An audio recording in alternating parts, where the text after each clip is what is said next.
Hello दोस्तों, नमस्कार। दोस्तों, आज जो कहानी मैं आप लोगों को सुनाने जा रही हूँ उस कहानी का शीर्षक है लक्ष्मी जी की अंगूठी। तो चलिए कहानी को सुनते हैं। एक निर्धन व्यक्ति था। वह रोजाना भगवान विष्णु और माता लक्ष्मी की पूजा करता था।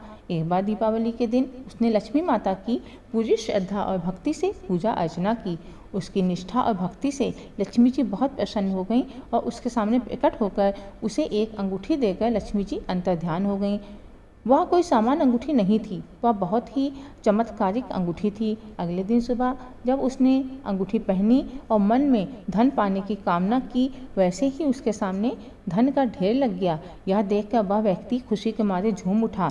इतने में उसे बड़ी जोर की भूख लगी तो उसके मन में बढ़िया पकवान खाने की इच्छा हुई।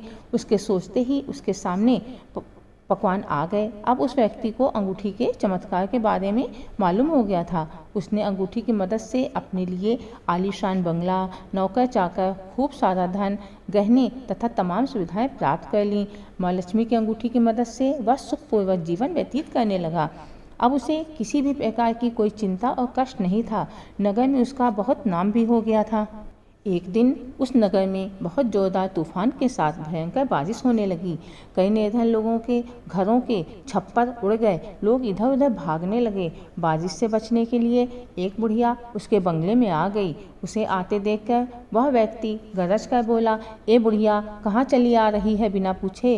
बुढ़िया ने कहा कि बेटा, बाहर बहुत तेज बारिश हो रही है, इसीलिए कुछ देर मैं यहाँ रहना चाह रही हूँ। लेकिन उस व्यक्ति ने बुढ़िया को बुरी तरह डांट दिया। उस बुढ़िया ने कहा कि बेटा, मेरा कोई आसरा नहीं है, इतनी तेज बारिश में कहाँ जाऊंगी, थोड़ी देर की बात है, बारिश बंद होते ही चली जाऊंगी। लेकिन उस बुढ़िया की किसी भी बात का उस व्यक्ति पर असर नहीं हुआ। उसने अपने नौकरों को बुलाकर बुढ़िया को अपने घर से बाहर निकलवा दिया। जैसे ही बुढ़िया बंगले से बाहर निकली, वैसे ही बहुत तेज बिजली चमकी और देखते ही देखते उस व्यक्ति का मकान जलकर खाक हो गया। उसके हाथों की अंगूठी भी गायब हो गई। सारा का सारा धन वैभव पल भर में राख के ढेर में बदल गया। उसने जब आंख खोलकर देखा तो सामने लक्ष्मी जी थीं, जो कुछ देर पहले बुढ़िया का रूप धारण करके उसके सामने गिड़गिड़ा रही थीं। लक्ष्मी जी उसके सामने खड़ी मंद मंद मुस्कुरा रही थीं। वह व्यक्ति समझ गया कि उसने बुढ़िया को नहीं, साक्षात लक्ष्मी जी को घर से निकाल दिया है। वह व्यक्ति माता लक्ष्मी के पैरों में गिर पड़ा और उनसे माफ़ी मांगने लगा। भगवती बोली कि तुम इस योग्य नहीं हो कि मैं तुम्हारे यहाँ रह सकूं।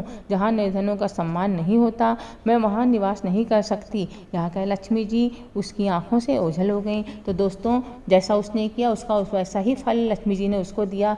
आप लोगों को कहानी कैसी लगी मुझे कमेंट बॉक्स में बताइएगा। और यदि आपने मेरे चैनल को अभी तक सब्सक्राइब नहीं किया है तो मेरे चैनल को सब्सक्राइब करें, मेरी वीडियो को लाइक करें और ज़्यादा से ज़्यादा शेयर करें और बेल आइकन को प्रेस कर दें, जिससे मेरी आने वाली हर नई वीडियो की नोटिफिकेशन आपको सबसे पहले मिले। Thank you.